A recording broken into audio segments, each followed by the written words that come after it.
Hey everyone, welcome to another video, and in this video I am going to be reviewing the Tacx Neo 2T. This is the trainer that I've been using for the past 2.5 years, and so far I have loved it. And in this video I'm going to be sharing all the details about this video, and note that it is the most expensive direct drive trainer, so it has all the features that you could possibly need in a direct drive trainer, along with a few extras, and I'm going to be going over all of that in this video. So I'm going to be going over things such as power accuracy, road feel, noise level, and what I like about this trainer and what I don't like about this trainer. Let's dive into the video. So now for the overview section of this video, and I'm going to be talking about each of these categories separately, so you can use the YouTube chapters to skip around and find the parts that will help you make the ultimate purchase. So firstly, I want to talk about the power accuracy. That's one of the claim to fames for the Tacx Neo 2T because it has an accuracy of plus or minus 1%. Meaning it's extremely accurate, and if you compare it to a power meter, it will be basically identical, which is what I've seen in my tests and what a lot of other reviewers have seen in theirs. Next, you're going to have a max power of 2,200 watts, which you're probably never ever going to hit unless you're an extremely strong sprinter. Not even the pros hit that kind of power, but in case you are a pro, the Tacx Neo 2T has got you covered, and you will be able to hit that 2,200 watts. Has a maximum gradient of 25%, which can be more than enough on most training apps such as Zwift, as Zwift only hits around 24%, I believe, at the most, and Zwift doesn't seem to be making any more roads that are basically walls, because I don't think riders really enjoy climbing up walls on Zwift. So next, you're going to have the Tacx Neo Road Feel. Now, I have two different terms here, Tacx Neo Road Feel and just road feel in general. Road feel in general is just how close to a real road does it feel? Does it feel like you're just like completely riding on a fake road? Or does it feel like you're actually riding to a somewhat similar feel to an actual road? And then Tacx Neo Road Feel is going to be things like simulation, which this is only available on the Tacx series because I believe Tacx has a patent on this to stop other riders from copying their innovative idea. This basically allows you to ride on cobbles, ice, dirt, gravel, and a whole host of other surfaces that you're probably never going to ride on. I know Zwift does a lot of dirt, they have some ice, they've got lots of gravel, and then there's also cobbles here and there. So those are all the features of the Tacx Neo 2T, and note that it is a traditional smart trainer, as the data that I presented probably suggests, since it has power, cadence, and speed. It'll broadcast all of that to a bike computer or in-game app like Zwift. If you are new to indoor trading, the setup of this trainer might be a bit complex, but it is really just like all the other direct drive trainers. Wheel-on trainers are a lot easier because you literally just slip your wheel on and then you close the latch, but direct drive trainers are a bit more complex, and you're going to probably need to watch a YouTube video the first few times you use it when you're changing out the cassettes and stuff like that. I personally have only changed my cassette twice, which is probably not a good thing because I've ridden over 15,000 miles on that trainer with that same cassette, and the reason why you gotta replace your cassette is to prevent wear and tear from your bike, because that can harm your bike if your cassette is extremely worn. So what I was saying earlier is that setup is pretty simple. It is pretty much just taking the trainer out of the box. It does not come with a cassette. That is one big thing to note. So that's going to cost you around $50 when you are purchasing a cassette, which is kind of a downside for most riders because most other trainers do come with cassettes, and the Wahoo Kicker does. It's priced at $1,299, so it is $100 cheaper and it includes a cassette, but it does not include the same bonus features. So the cassette installation is pretty simple. If you watch people like GP Llama, Shane Miller, he will show you the easiest way to put your cassette on. He literally just slides it right off and it goes straight in. Then all you gotta do, use a lock ring, tighten it, and then put that. You can either use through axle or a quick release. Both work on this trainer, so it is very compatible with 12 speed with a, you'll have to switch out the free hub body because it is different for 12 speed cassettes. So that's it for setup, and then all you gotta do is mount your bike on there. It's pretty simple, and personally, taking my bike on and off the trainer, I've been doing that for 2 years now, 2 or 3 years, and I found it to be pretty simple now. It takes me maybe 30 seconds at most, and yeah, once you get the hang of it, it is pretty quick. So in terms of power accuracy, this trainer is extremely accurate. It has a claimed accuracy of plus or minus 1%, meaning it's going to be actually more accurate than my power meter pedals, the PowerTap P1 dual-sided, and those are older power meter pedals, so it makes sense for the accuracy of the trainer to be better. And these power meter pedals are very good, but they aren't quite as accurate as the trainer. So in this test, I do a variety of different things. I do some hard efforts, some sprints, and some steady state, just to make sure I test all the different parts of the trainer. And I do all this in erg mode if the trainer supports erg mode. And since Tacx Neo 2T does support erg mode, I did do this in erg mode. So you'll see that my power is pretty steady. And looking at all these data points, it was very close to the PowerTap P1 pedals, and the overall power was less than 1% off of the PowerTap pedals. Now, one thing to note about power accuracy or just power data from the Tacx Neo 2T in general is that I personally found that it updates the power a bit slower than traditional trainers. I think that's because it does not actually have a true flywheel. It has a virtual flywheel, which makes it so that the power slowly goes up rather than just bursting up like you would see on a Wahoo Kicker or other trainers like Elite Directos and Kinetic trainers. All of those have an actual flywheel that will update pretty instantly, and the Tacx is kind of smoother. It slowly it gradually goes up, works up to the power, and you could find that better, you could find that worse, but really I haven't found it to be annoying or hurtful to my training and racing in any way. So overall, power, it's literally spot on, and it is a perfect trainer in terms of power accuracy. You're not going to see anything better than this when you're looking at other direct drive trainers around this price point.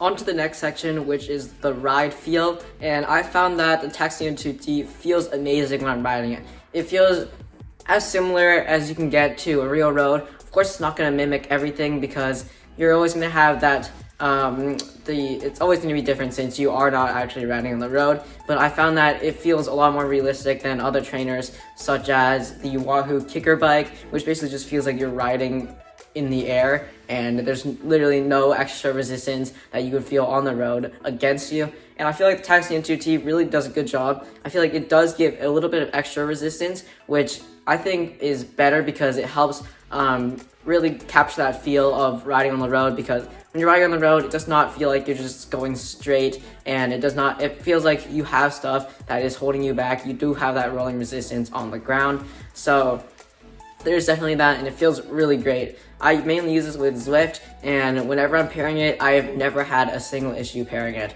It pairs immediately every time, and one thing to note is that if you are using this trainer without power, if you are just using it unplugged, you will need to start pedaling on the trainer to wake it up in order to pair it. It won't pair just when it's in sleep mode, so if you are experiencing that issue, make sure you actually have it plugged in if you are trying to pair it before you actually start riding. And the app setup is pretty simple. I went through that in the setup section. You can see the little graphic on the side that basically shows you how you can pair through the Tacx training app and how you can you don't actually need to calibrate this trainer. That's another thing to mention, is that it does not need calibration, so you really don't need to worry about power accuracy because you can just keep riding on this over and over again, and the power accuracy will not change over the years.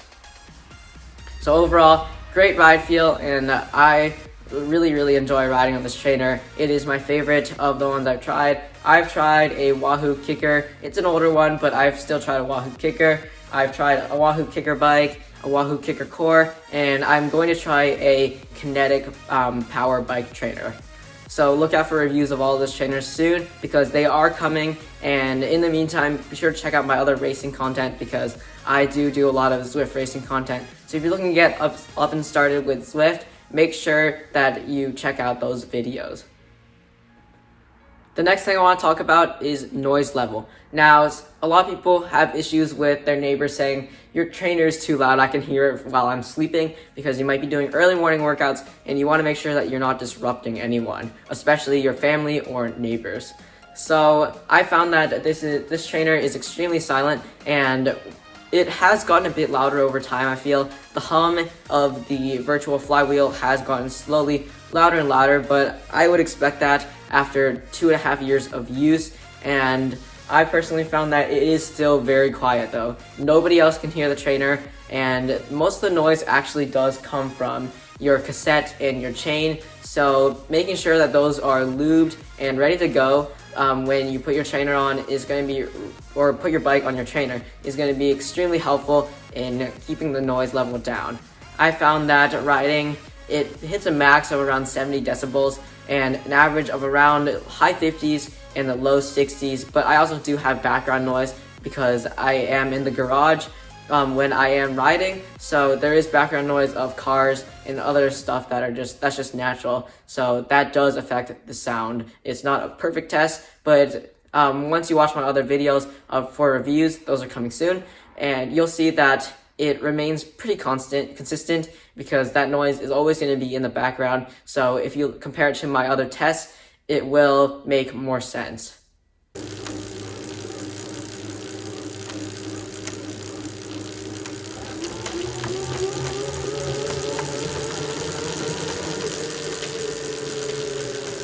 So bonus features. This is a category that I'm going to be covering in all of my reviews because I feel like all the different trainers have something that's kind of special to them, and it's what sets them aside from the competition. So the Tacx Neo 2T has a bunch of these, I feel, and it has more than the average trainer on the market. So Tacx Neo 2T, first thing you notice is actually the LED lights at the bottom. So when you're pedaling, it goes according to how much power you're putting out relative to how you are as a rider. So I'm not quite sure how the algorithm works, but it basically senses when you are putting in a really hard effort, the light will turn brighter, and if you're putting in just a regular effort, it will stay at that dull navy blue to purple color. And then next thing is the Tacx Neo Road Feel. Road Feel is something that none of the other trainers actually have, because this is true Tacx Neo Road Feel, meaning it will simulate cobbles, dirt, gravel, like I highlighted earlier. Then the next one is that it actually has some side-to-side movement, which is something that pretty much none of the other trainers have. Wahoo is trying to implement this with their Axis feet to the Wahoo Kicker V5 and V6, and Elite is doing something like this for their trainers. Not quite sure how theirs work, but it's not quite the same as Tacx Neo 2T.